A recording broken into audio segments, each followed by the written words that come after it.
Dahil para yata si Vice, para yata si Tita Boots na hindi basta-basta nag-endorse.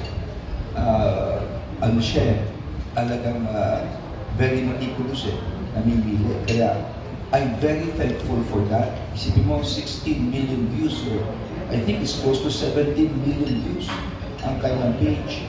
At this point, gusto ko rin pasalamatan sila Jake Cuenca, sila Ay de las Alas, sila Priscilla Reyes, sila Bea Santiago, at yung aking kamag-anak si Jason Avalos. Mga isa nila ay talagang tumulong rin at gumawa pa ng clips tungkol sa pagtakbo.